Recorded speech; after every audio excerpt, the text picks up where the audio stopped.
ladies and gents, what up, what up, what up? It is your favorite sexy Asian robot here. I just got done filming Omori and having a good laugh and a good time on it.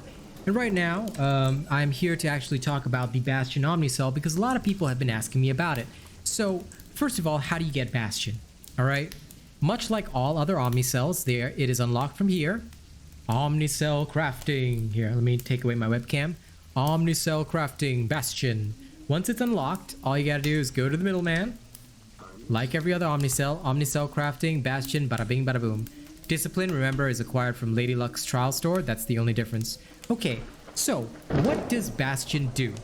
Alright, as you can see, I've got some nice thunderstorm sounds because I love those. Anyway, what does Bastion do? It's thunderstorm in here. It's thunderstorm in Ireland? Oh yeah, and Kaz is with me, so Hi. I'm glad you like the thunderstorms, honey. The other day was naturally thunderstorming and thunderstorming in my music. It was beautiful. Anyway, coming back to the point, the Bastion Omnicell has a passive ability where it will increase all shields applied to you by 15%. And whenever you deal damage, you have a chance to grant yourself 25 shields for 25 seconds. This is a flat amount. So please note one thing. Bastion is best used on weapons that hit multiple times. Weapons that do not hit multiple times, such as the axe, okay, slower weapons, axe and the hammer are less useful for Bastion. However, okay, there is a Bastion hammer build. Axe is the only one where I didn't construct a Bastion build because it felt really fucking wonky to use it, and honest to God, the TDK was pretty bad. So Bastion is a Omnicell that is suitable for most weapons. It provides a balance of offense and defense. Why?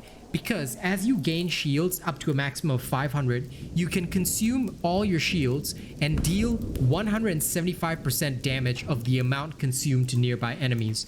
This adds up to a whole fucking load. Let's go into training grounds now and have a look-see at what that entails, alright? I'm going to show you, if you've got an Asian robot Bastion build, I'm going to show you guys what kind of damage you can dish out with the Bastion jump, alright? So I'm going to demonstrate that right now, how to maximize your shields and what kind of damage you're going to look at, alright? All of this, of course, without catalyst, because you can't use catalyst in the training grounds anyway. Alright, I'll demonstrate that, and then I'll demonstrate how Bastion is used in actual combat. But pay close attention to what I'm about to do here, because this will show you how it works. Are you lovely chongy wongies ready? Okay. As I hit something, right, you will notice that I start building up shields. If I use the Skarn's Defiance Lantern, which also creates shields, basically I'll be in quite a good position. Alright? I'll end up in a fairly decent position to dish out lots of damage. Alright? And that is basically how this plays. Alright? If you keep dishing out damage, your shields will maximize. Now, once you get to about like 1,500 shields, you can jump and dish out damage like that. You see, in one burst, you will dish out a lot of damage. That is the key thing with this whole build. It is so strong at dishing out damage by building up your shields, and the cooldown on Bastion is about 30 seconds. Alright? Now that you understand how it works, you understand that basically if you want to build up shields, you got to start punching. Start punching, hitting the enemy. The more hits you do, the more chances you have of gaining shields. Alright? So you won't gain a shield on every hit, but as you hit the enemy, you will gain shields slowly. You see that? You gain 25 shields each time. Now, please note that the amount of shields gained from the Bastion Omnicell itself is not affected by the passive 15%, but other shields are, okay? So just take note of that. It's very important. All right, now we're going to go into a hunting ground and demonstrate how this works in actual combat. So let's head on over to the let's go to Twilight Sanctuary. That's perfect for us. All right, we'll go there, we'll beat up something, and I can show you Bastion in terms of practical combat. All right, so when you're actually engaging in combat with Bastion, what you're effectively doing is you're going in, you're hitting things and maintaining your shields. Now, if you've properly built an Asian Robot Bastion build, your shield should boost your criticals. This is very important.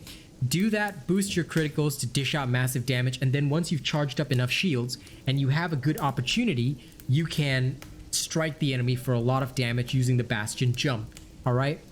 Can the Bastion jump interrupt? Yes, if you hit correctly with it. However, most people do not use it for interruptions. That's why if you're using Bastion on the repeaters, I always recommend that you be very, very skilled at what you do, because Bastion on the repeaters is a headache. All right? Okay, we got ourselves a little phalanx right here. Okay. Now, what I will often do is, now, to build up Bastion properly, like I said, you've got to have an Asian robot build. But what does that entail? Usually, I will have something like Skarn's Defiance as a lantern. All right. And this will allow me to build up a large amount of shields together with the Bastion passive. That is the main goal of this whole thing. You want to build up massive shields so that when the opportunity arises, you can jump in and dish out massive damage. And usually it's when my shield ability is ongoing, just so that I can continue to build up shields as well. However, most Bastion builds, unfortunately, do not feature a way to recover health. Alright, this is because we have to save on the amount of perks, and it is actually very important to do so. Because if you don't save on the amount of perks that you have in the build, what you're going to end up with is a very, very weak build with not very much damage inside it. Are there alternatives? Yes, there are, but they're not that great. I'll just be frank about that. Alright, so this is how the Bastion build is pretty much played. As you can see, our main purpose and role is just constantly charging up shields, trying to minimize the damage taken, and then dishing it out. Now, once the creature's dead, we just move on. As you can see, it's a pretty fast kill, even for a creature above your level. Now, granted, that Phalanx was only 2 levels above us, so it's not much of an accomplishment, but I think you can see that Bastion has a lot of potential and a lot of power. We'll head up now to the Shroud, who's level 19, and I'll demonstrate again. Like I said, Bastion is a very simple Omnicell to use. It's all about just build up shields to sustain yourself while hitting the enemy, and if you take damage, it's usually okay.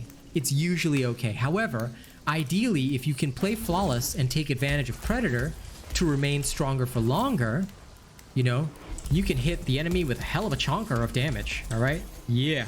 I said it like that on purpose just to make it rhyme. But anyway, that is basically what you'll see me doing here. Like, I'm just being very aware of the Shroud's attack pattern just so I can quite literally Titan's clap its ass.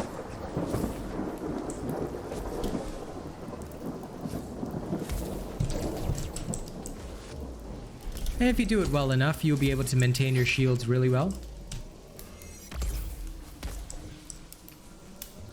But the healing that you'll get in most of the Bastion builds, I'll just be honest with you, comes from the fact that you tend to use either Terra weapons or a Terra lantern, and that's where you're going to get most of your healing. From that, strictly. Alright, but take opportunities when the behemoth is down or whatever. Take opportunities like that to build up your shields, dish out more damage, you know, do more crits, stuff like that. And then when you get a true opportunity to smack it down, that's when you can use the Bastion jump. Oop. Keep your enemies down. If you keep them suppressed, you will have a good time.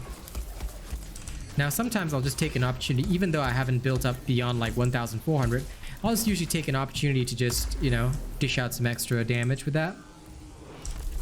Because it is very helpful to have extra Bastion damage going. But usually, whatever the case is, I will just try and do as many hits as possible. Keep cooling down my lantern and just constantly whacking the behemoth. Because the more you're hitting, the better anyway. And that's all you want to focus on. Hitting the behemoth consistently and doing as many hits as possible to keep stacking your shields. As long as you do that, you'll be using Bastion correctly. And if you keep refreshing the shield duration... Gaz, you alright?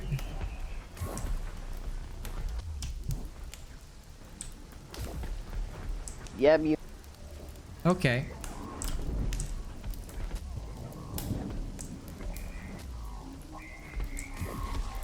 So as long as you're using Bastion correctly, right?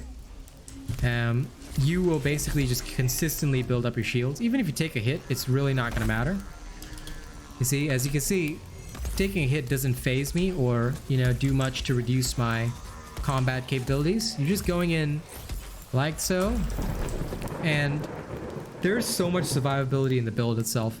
As you can see, you're really not going to lose much in terms of health or whatever. All right. So that is a full explanation and demonstration on how Bastion works, how it's actually used in practical combat, and how you deal with behemoths using Bastion. As always, if you like my content, don't forget to like, share, and subscribe. If you want to support this channel further, you can drop a tip via the link in the description of the video. You can send super thanks on YouTube. You can join as a channel member, gaining access to various perks, or you can drop by the stream and send super chats. We appreciate you very much if you do that. Thank you, and let's move over to our thank you scene. Here's June's top supporters: Bro7910, Kazmanta, my lovely girl, Zavi Uzumaki, The Mighty Zeno, Death Dawning 982, Miss Eve, Oh Mr. Creampuff, Daniel Titty, Darius Laszlo, Noisy, Rogue Assassin, Anarchy Inc., River Heath, Nate the Great, CJ on Pluto, Wolfstar Heart, Jordan Shelton. Thank you guys so much. We've got some names to add to the list coming this weekend, including Jake and Horitoshi, and the Throne of Honor, Death Dawning 982, plus Ultra, The Forgotten, Nate the Great, Rogue Assassin, Joshua Moritz, Oh Mr. Creampuff, Jerry Fast, Logan Schwartz, Zach NFG, and Steve Martin. Thank you guys so much, and we'll see you on the next video. Y'all stay happy, okay? Enjoy using Bastion well, for those of you that needed this guide.